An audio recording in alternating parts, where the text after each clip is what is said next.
सीताराम जय माताजी जय द्वारकाधीश। तो जो आज આપણે બનાવ્યું કેરીનો મુરબો। તો કેરીનો મુરબા માટે 2 કિલો કેરી લીધી, રાજાપુરી, 2 કિલો ખાંડ છે, પાણી, તજ, લવિંગ અને હળદર ને મીઠું। તો હળદર મીઠું આપણે બાફવામાં નાખ્યું। તો હાલો આપણે કેરીનો મુરબો બનાવી લઈએ। તો પહેલા કેરીની આપણી ધોવન કોરી તો કરી લીધી, હવે એને છાલ ઉતારી અને કટકી કરી લઈએ અને પછી ખાંડની ચાસણી બનાવી લઈએ। તો હાલો આપણે આગળ આ બધું કરીએ કેરીનો મુરબો। પણ જો ચેનલને સબસ્ક્રાઈબ ન કર્યું હોય તો એકવાર કરી દીજો, જે નવા હોય મારા વિડીયોમાં। તો હાલો જો આપણે બનાવીએ મુરબો કેરીનો।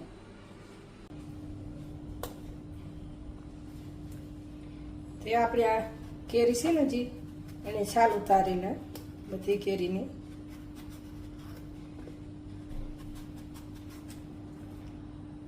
કેરી આ કડક હોય ને સરસ એ લેવાની। હાલો તો હું છે ને આ બધી કેરીની છાલ ઉતારી અને પછી આપણે આગળ વિડીયોમાં કન્ટિન્યુ કરીએ। તો કેરીની છાલ ઉતારી લીધી। કેરી આવી જે પીળી આવે ને, સેજ પીળી હોય ને એ લેવાની, રાજાપુરી કેરી। તો હાલો આપણે આને કટકા કરી લઈએ।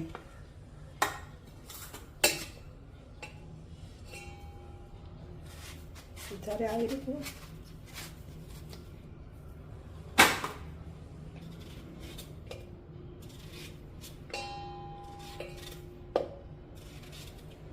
આવી રીતના ઝીણા ઝીણા મીડિયમ કટકા કરીશું।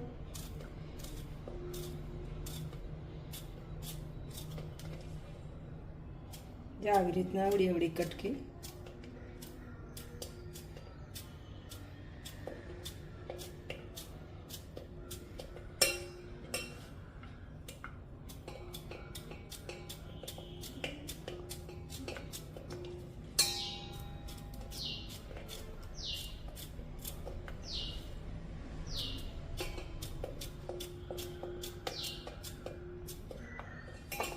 આવડી કટકી કરવાની ઝીણી ઝીણી। ને હવે કેરીની કટકી થાય ત્યાં સુધીમાં પાણી પણ ઉકળવા મૂકી દીધું। પછી કેરીની કટકી કરી લે તો પાણી પણ ઉકળી જાય। તો હાલો હું પહેલાં કેરીની કટકી પણ કરી લઉં। તો આપણે આ કેરીની કટકી થઈ ગઈ અને પાણી પણ ઉકળી ગયું। ચા એકદમ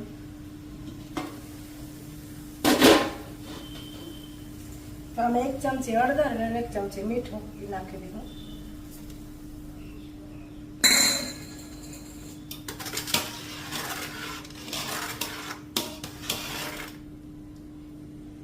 ને આપણે આ કેરી નાખી દીધું।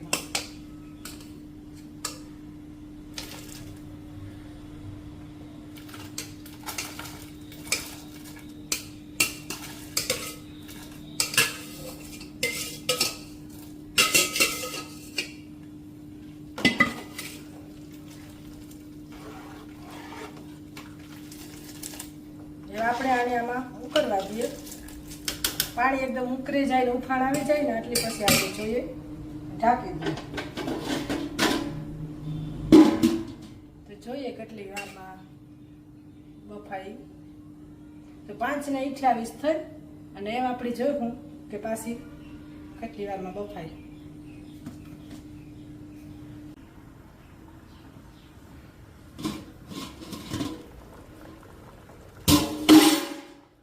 ચા કેરી આપણી બફાવા આવી, લગભગ તો બફાઈ ગઈ। તો આવી રીતના ચાકુ લઈને જોઈ લેવું જાય। ચા હા બફાઈ ગઈ, ચાકુ તરત જ અંદર વહી જાય। તો ગેસની બંધ કરી દઈએ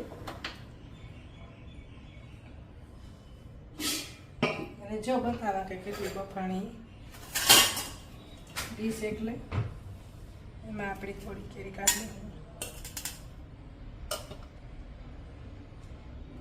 ને ચા બફાઈ ગઈ। ચા આમ આવી રીતના કરીએ ને તરત જ તૂટી જાય। આને બફાવતા 5 મિનિટ ન થઈ, પાણી પહેલાં ઉકાળીએ ને એટલે પછી તરત કેરી બફાઈ જાય। ઠંડા પાણીમાં ન નખાય। 5 ને 36 થઈ એટલી બફાઈ ગઈ। હાલો એટલી ઘડીમાં આની કાઢી લઈએ।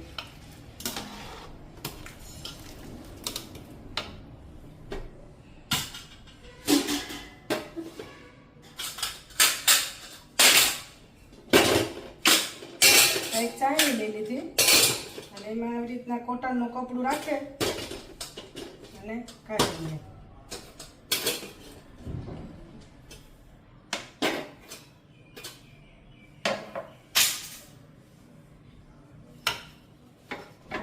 કાઢાથી તમને દેખાય બધી કાઢી.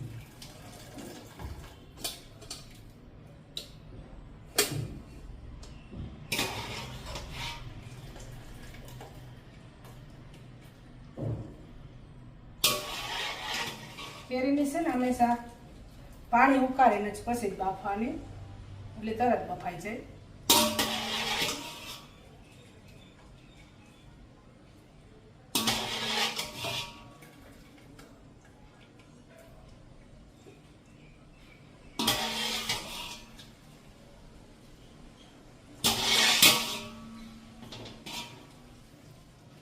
આની છે ને આપણી રૂમ ટેમ્પરેચરમાં આવવા દે હું, હાવ ઠરવા દે હું, એટલે થોડુંક ઠંડુ પાણી નાખી હું,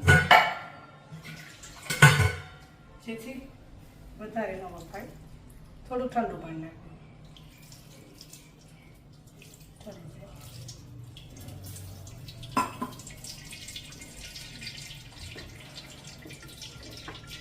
આને આપણી ઠરવા મૂકી દઈએ અને ખાંડની ચાસણી બનાવી.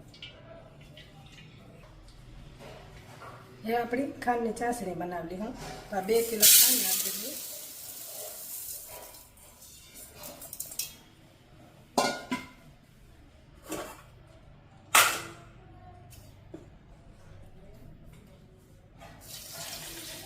ખાંડ ગીલે એટલું પાણી.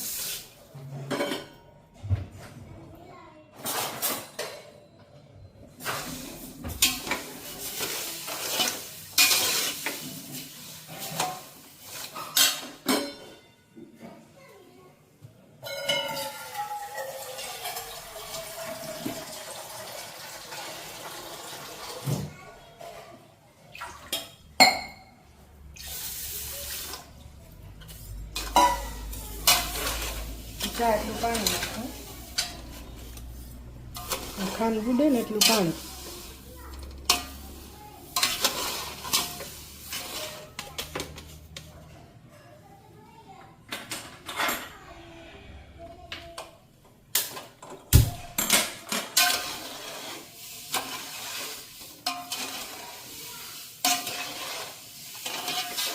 ચાલો ખાંડ ઉકળે જાય પછી આપણી પાસે વિડીયો કરીએ.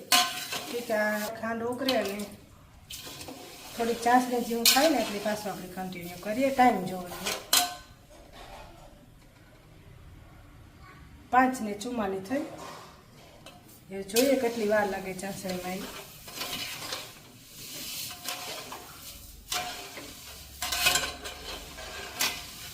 ચાસણીમાં તો જોકે વાર લાગશે, કે 1.5 તારની ચાસણી લેવાની હોય આપણે.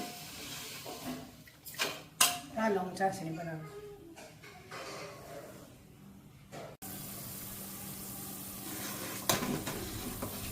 તો આ ચાસણી આપણી થવા આવી.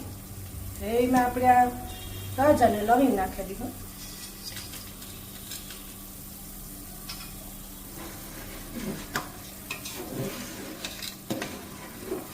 પછી એ છે ને આવી રીતના આપણે જોઈએ ને આજે છે ને તાર તૂટે જાય. આવી રીતના તાર બંને ને તાકતીમાં કરવાની છે. હાલો તો આજે થોડીક વાર કરવાની.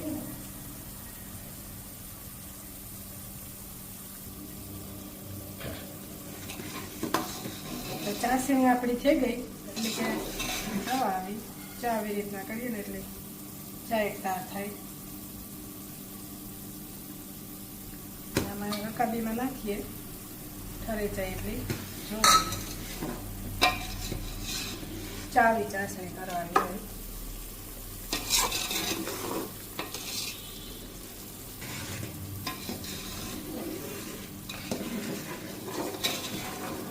આમાં છે ને પાણી જરાય ન રહેવું જોઈએ ચાસણીમાં. ભલે વાર લાગે અડધી કલાકે. ચાસણી 1.5 કલાક થઈ બનતા. એવા આપણી ચાસણી પ્રોપર થવા આવી. ઠરે જાય ને એટલે જાય તાર કાઢે જામી જાય. ચાલો થાય પછી થોડીક વાર છે.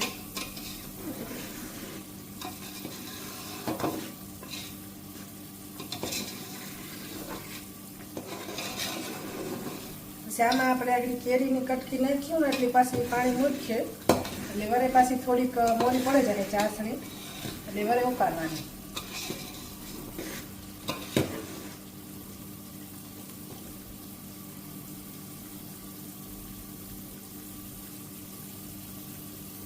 પછી આ તાર છે ને એ તૂટે જાય, તૂટવો ન જોઈએ.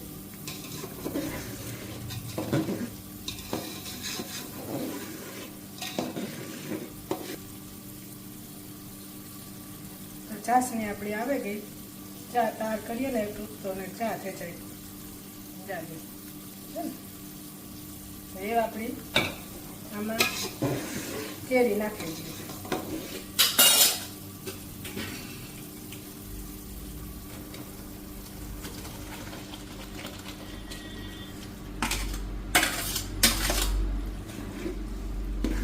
ચાસણી છે ને કેરી નાખીએ ને એટલે મોરી પડી જાય. ટીકામાં કેરીનું પાણી હોય ને છૂટે એટલે એ આપણી પાછળ જે થોડીક વાર ઉકાળવી જોઈએ. ચાસણી બનતા છે ને 6 ને 26 થઈ આટલી વાર લાગી. પછી આ ઉકળીએ આને વાર નાખીએ. ચા મોરી પડી ગઈ પાછું એક તાર આપણે લેવાનું.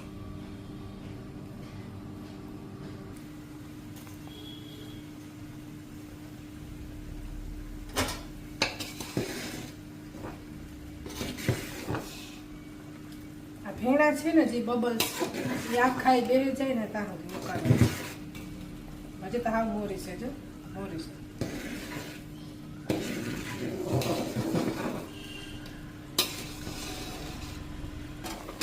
તો એ મુરબો થવા આવ્યો. ભેણા હાવ ઓછા પડેગા. જા ખાઈ ભેણા હાવ ઓલા થઈ જાય ને એટલે આપણો મુરબો તૈયાર.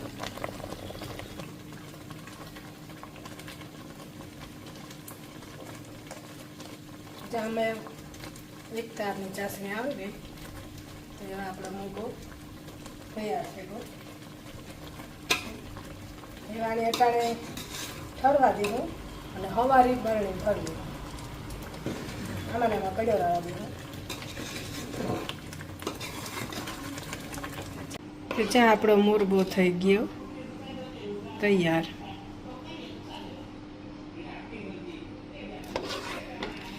હળદર નાખવાથી છે ને કલર સરસ આવે અને મીઠું થોડુંક નાખવાથી સ્વાદ પણ અસલ આવે. તો આપણો મુરબો તૈયાર.